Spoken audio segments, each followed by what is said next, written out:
नमस्कार, मैं आपके साथ रश्मि श्रीवास्तव और आप देख रहे हैं सी न्यूज भारत। वक्त हो गया है यूपी बुलेटिन का। बात होगी अमेठी की, जहां डीएम के सामने पेश हुआ था युवक, नहीं हुई सुनवाई। साथ ही बात होगी अमरोहा की, जहां महामंडलेश्वर कैलाश नंद गिरी महाराज का हुआ भव्य स्वागत, धर्म रक्षा पर दिया जोर। आगे बात होगी कन्नौज की, जहां शिव भक्ति अखाड़ा के तत्वावधान में निकाली गई भव्य पद यात्रा। इन खबरों की होगी विस्तार से चर्चा। अमेठी में प्रार्थना पत्र लेकर गए दलित युवक को देखकर डीएम साहिबा का चढ़ा पारा। नहीं सुनी दलित युवक की एक भी बात, बल्कि युवक को ही जमकर सुनाई खरी खोटी। अपमानित दलित युवक हाल से बाहर निकालकर फूट फूट कर रोने लगा। अंबेडकर पार्क पर हुए अतिक्रमण से संबंधित प्रार्थना पत्र लेकर डीएम के सामने पेश हुआ था युवक। अतिक्रमण की शिकायत लेकर पिछले कई महीनों से लगातार दौड़ रहा था युवक, और फिर भी नहीं हो रही थी सुनवाई। अभी आप समाधान दिवस में गए थे, जिलाधिकारी का समाधान दिवस था, वहाँ से आप अंदर से रोते हुए बाहर निकले हैं, क्या है पूरा मामला? मैं एडवोकेट सत्यम, निवासी ग्राम पुन्नपुर, थाना संग्रामपुर, तहसील अमेठी का रहने वाला हूँ। मैं 2 साल से अनावरत डॉक्टर अंबेडकर पार्क, जो राजस्व ग्राम पुन्नपुर और राजस्व चकबंदी ग्राम सभा बड़गांव में स्थित है, वो श्रीमान उप जिलाधिकारी द्वारा स्वीकृत किया जा चुका है। लगभग 2 वर्ष से अधिक मैं प्रार्थना पत्र संबंधित अधिकारी को देता रहा और ये जो संबंधित अधिकारी जिसको आदेशित करते हैं, जो अधिकारी मौका स्थल निरीक्षण करने जाता है, वो कहता है कि हम इतने दूर से आए हैं, जहाज लेकर के आए हैं, इसका तेल, पेट्रोल और मेंटेनेंस खर्चा कौन देगा। ये जोर दबाव बनाते हैं कि जब तक तुम खर्चा नहीं दोगे तब तक तुम ऐसे एप्लीकेशन देते रहो, इसको हम लोग लिखते रहेंगे और इसी तरीके से आपका निस्तारण होता रहेगा। आज ये हुआ कि मैं भावुक हो गया था कि एक उम्मीद थी कि श्रीमान जिलाधिकारी महोदय हमारे यहाँ तहसील में आ रहे हैं और मैं जा करके उनको अपनी समस्या बताऊं।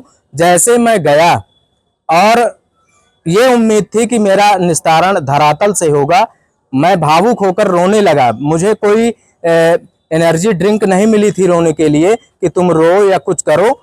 अब ये जो है हमको अभद्र रूप से इन्होंने पहले अपमानित किया कि ऐसा है कि तुम रो लो। अरे मैं रो क्यों रहा हूँ, ये भी तो बड़ी समस्या थी। आपको पूछना चाहिए था मैडम कि मैं रो क्यों रहा हूँ, ये सबसे बड़ी समस्या थी।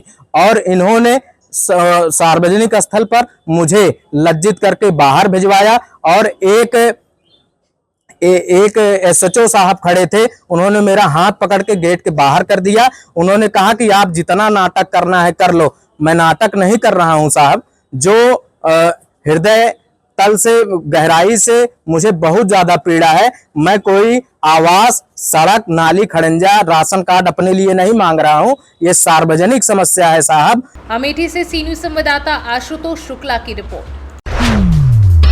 अमरोहा के ऑफिसर्स कॉलोनी में महामंडलेश्वर कैलाश नंद गिरी महाराज का फूल मालाओं से स्वागत किया गया। इस अवसर पर उन्होंने मुख्यमंत्री योगी आदित्यनाथ के बयान पर प्रतिक्रिया देते हुए कहा कि पहले अपना धर्म है, बाकी सब कार्य है। उन्होंने कहा कि सभी को अपने धर्म की रक्षा करनी चाहिए, क्योंकि ये हमारी पहली प्राथमिकता है। महामंडलेश्वर कैलाश नंद गिरी महाराज ने आगे कहा कि मुख्यमंत्री योगी आदित्यनाथ पहले सनातनी हैं और उसके बाद प्रदेश के मुख्यमंत्री हैं। उन्होंने धर्म रक्षा के महत्व पर जोर दिया और लोगों से अपने धर्म की रक्षा करने का आह्वान किया। इस अवसर पर उपस्थित लोगों ने महामंडलेश्वर कैलाश नंद गिरी महाराज के विचारों का स्वागत किया और धर्म रक्षा के लिए एकजुट होने का संकल्प लिया।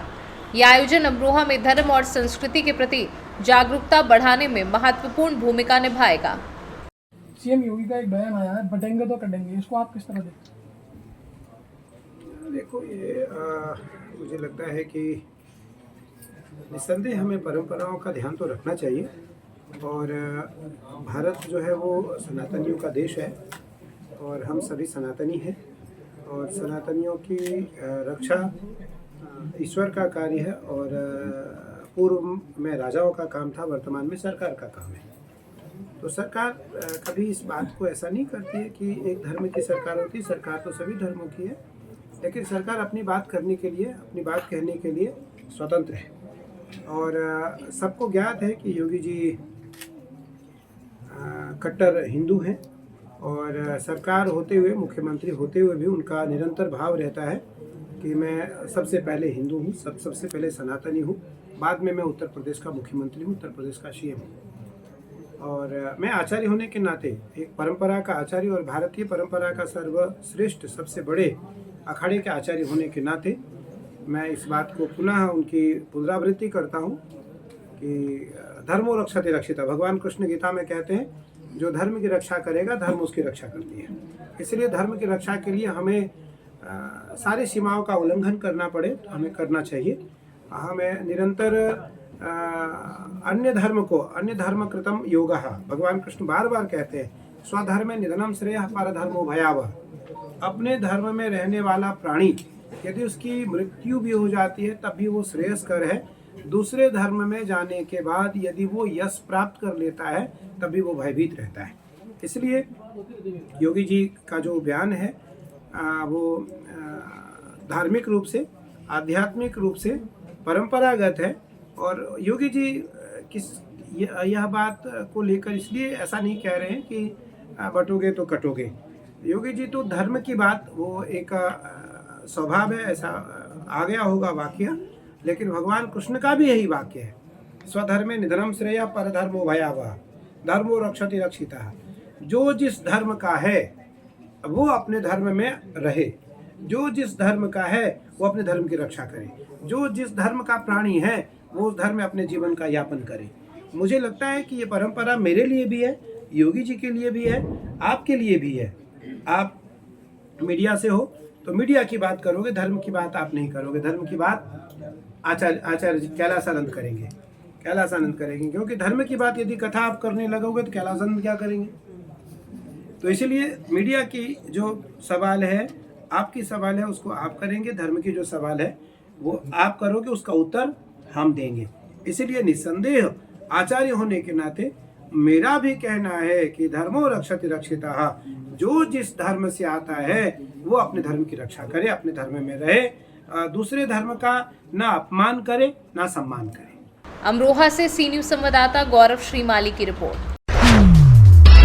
आजमगढ़ जिले के तहबरपुर थाना क्षेत्र के बसई बंदे दासपुर गांव में माता पिता सम्मान समारोह। आजमगढ़ जिले के थाना तहबरपुर के बंदे दासपुर गांव में डॉक्टर पंकज कुमार सर्जन राजकीय मेडिकल कॉलेज चक्रपानपुर की देखरेख में तहबरपुर क्षेत्र तमाम बच्चियों का संविधान प्रतियोगिता परीक्षा कराई गई, जिसमें प्रथम, द्वितीय, तृतीय व चतुर्थ तथा 50 नंबर से ऊपर आने वाले बच्चों को फूल माला व गिफ्ट तथा प्रशस्ति पत्र देकर सम्मानित किया गया तथा साथ में उनके अभिभावकों को भी सम्मानित किया गया। इसके बाद तमाम गरीब माता पिता और विधवाओं को अंग वस्त्र व अन्य गिफ्ट देकर सम्मानित किया गया।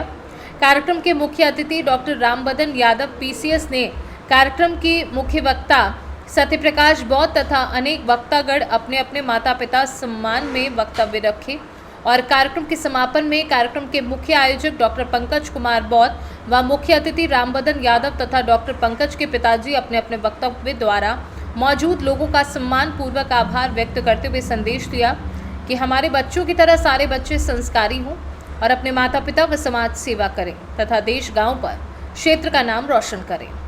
आजमगढ़ से सी न्यूज संवाददाता सीवी भास्कर की रिपोर्ट। श्री राम मूर्ति स्मारक college of engineering and technology स्थित श्री राम मूर्ति स्मारक क्रिकेट स्टेडियम में 6 नवंबर से 9 नवंबर के बीच आयोजित होने वाले इस मैच को सफल बनाने के लिए युद्ध स्तर पर तैयारियां की जा रही है। इसकी जानकारी देने के लिए आज प्रेस वार्ता भी आयोजित की गई। प्रेस कॉन्फ्रेंस में बीसी के अध्यक्ष Sarfaraz Wali Khan, vice president Rajan Manohar, senior secretary OP Kohli, joint secretary Rahul Kapoor, Manish Singh, Shahzad Ali, Nitin Saxena और बीसीए के सदस्य मौजूद थे। बरेली से सी न्यूज संवाददाता अनूप कुमार की रिपोर्ट।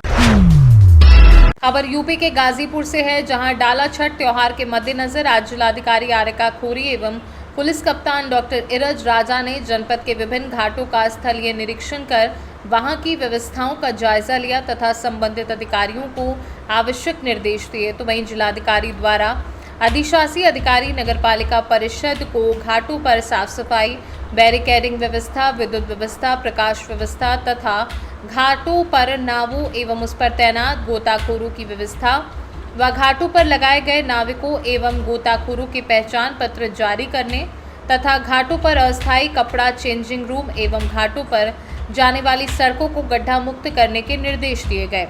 तो वहीं एसपी द्वारा सुरक्षा एवं शांति के दृष्टिगत जनपद के समस्त घाटों पर पर्याप्त महिला एवं पुरुष आरक्षी फोर्स को लगाने हेतु संबंधित को निर्देशित किया गया। गाजीपुर से सी न्यूज़ संवाददाता रामू चौरसिया की रिपोर्ट।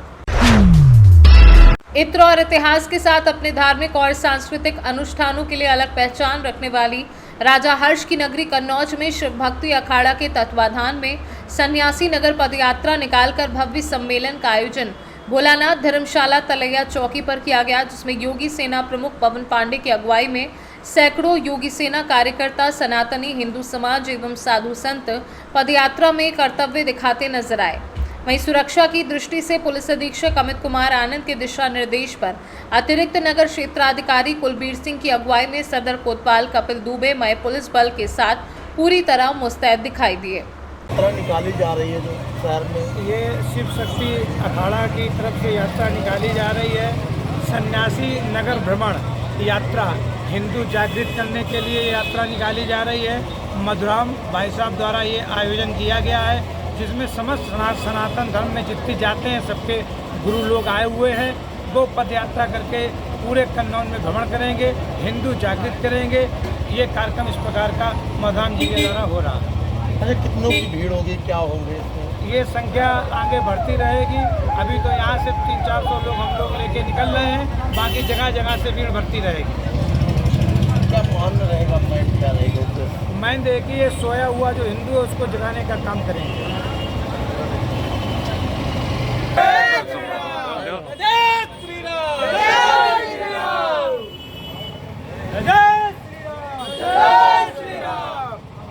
कन्नौज से सी न्यूज़ संवाददाता सीबू सैनी की रिपोर्ट। 3 नवंबर की रात एक 9 बजे थाना इंदिरापुरम थाने को डायल 112 के माध्यम से सूचना मिली कि कानावली चौकी क्षेत्र के अंतर्गत झुग्गियों के पास एक व्यक्ति को बच्चे को मार दिया गया। सूचना के आधार पर इंदिरापुरम पुलिस टीम मौके पर पहुंचती है और व्यक्ति को अस्पताल ले जाया जाता है। अस्पताल में उसे मृत घोषित करते हैं। इसके उपरांत आधार पर 2 व्यक्ति के नाम प्रकाश में आते हैं, जिनका नाम दीपक और प्रिंस कुमार उर्फ गोविंद है।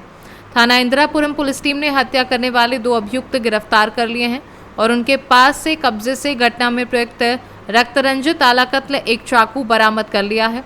मृतक का नाम विवेक है, जो बिहार का रहने वाला है। विवेक पेंटर का काम करता था। कल दीपक और गोविंद ठेके के पास शराब पी रहे थे और वहां पर गोविंद पहुंच गया। विवेक का गोविंदा की पत्नी के साथ 2 साल से अवैध संबंध थे, जिससे गोविंद नाराज रहता था, जिसके कारण विवेक और गोविंदा का आपस में झगड़ा हो गया और गोविंद ने मौके पर विवेक पर चाकू से हमला कर दिया और विवेक की मौके पर ही मौत हो गई। सर, इंदिरापुरम थाना इलाके में कनावली गांव में एक युवक की रात चाकू से गोदकर हत्या कर दी गई थी। कौन मृतक है और आरोपी कौन गिरफ्तार किए गए हैं, किस प्रकार से हत्या की गई? देखिए, कल रात लगभग 9 बजे थाना इंदिरापुरम को डायल 112 के माध्यम से सूचना प्राप्त होती है कि कनावली चौकी क्षेत्र अंतर्गत झुग्गियों के पास एक व्यक्ति को चाकू मार किया गया है। तत्काल इंदिरापुरम पुलिस मौके पर पहुंचती है और व्यक्ति को अस्पताल लेके जाया जाता है, जहां पे अस्पताल में उसे ब्रॉड डेड घोषित किया जाता है। इसके उपरांत चश्मदीद गवाहों के आधार पर हम लोगों को 2 नाम प्रकाश में आते हैं, जिनमें से एक नाम था प्रिंस उर्फ गोविंद, जो कि मूल रूप से छपरा बिहार का रहने वाला है और वर्तमान में नोएडा में रह रहा है, और उसके साथ साथ उसका साथी दीपक पुत्र सुरेश सिंह, जो कि सीवान बिहार का मूल रूप से निवासी है और वर्तमान में कनावली झुग्गियों में ही रहता है। पूरी घटना इस प्रकार सामने आई कि इनका मृतक परिचित था, जिसका नाम विवेक है, जो कि खुद मूल रूप से बिहार का रहने वाला है और वर्तमान में दिल्ली में गोविंदपुरी में निवास करता है। पेशे से ये पेंटर था मृतक, और मारने वाला भी पेंटर था, और दूसरा व्यक्ति दीपक दिहाड़ी मजदूर का काम करता था। इन लोगों के द्वारा कल जब शराब के ठेके के पीछे शराब पी जा रही थी आपस में दीपक और गोविंद के द्वारा, तो वहाँ पर विवेक आ गया। चूँकि विवेक का गोविंद की पत्नी से जो पूछताछ में सामने आया कि लगभग 2 साल से अवैध संबंध थे, जिसको लेके गोविंद काफ़ी नाराज रहता था इससे, और कल वहाँ पे विवेक के आ जाने के उपरांत इन लोगों के मध्य में आपस में लड़ाई झगड़ा हुआ। उसके उपरांत गोविंद ने चाकू से मृतक के ऊपर वार किया, जिसके उपरांत हमारा मृतक था विवेक, उसकी अस्पताल ले जाते समय मौत हो गई। सर, मृतक के बारे में कुछ जानकारी मिल पाई है अभी तक कि मृतक कहाँ निवास करता है? जैसा कि मैंने आपको बताया, मृतक गोविंदपुरी दिल्ली में रहता है और मूल रूप से बिहार का रहने वाला है। वो गाजियाबाद ही पेंटिंग करने आया करता था। सर, कितने प्रहार किए गए चाकू के और चाकू इनके पास कहाँ से आया? वो पोस्टमार्टम रिपोर्ट के उपरांत क्लियर होगा कि एग्जैक्टली कितने प्रहार इनके ऊपर किए गए हैं। और अभी जो हमें दर्शनीय है वो एक सीने के नीचे चाकू का एक बड़ा प्रहार हमको दिख रहा है और नाक पे भी कुछ चोटों के निशान हैं। सर, ये लोगों का कोई आपराधिक इतिहास आप लोगों के सामने है? अभी तक हम लोग सर्च कर रहे हैं कि इन लोगों का यहाँ से लेके बिहार तक अगर कोई आपराधिक इतिहास है तो उसको भी हम अपनी विवेचना का पार्ट बनाएंगे। गाजियाबाद से सी न्यूज़ संवाददाता राजेंद्र चौधरी की रिपोर्ट। फिलहाल इस बुलेटिन में बस इतना ही। देश और दुनिया की तमाम खबरों के लिए आप बने रहिए सी न्यूज़ भारत के साथ।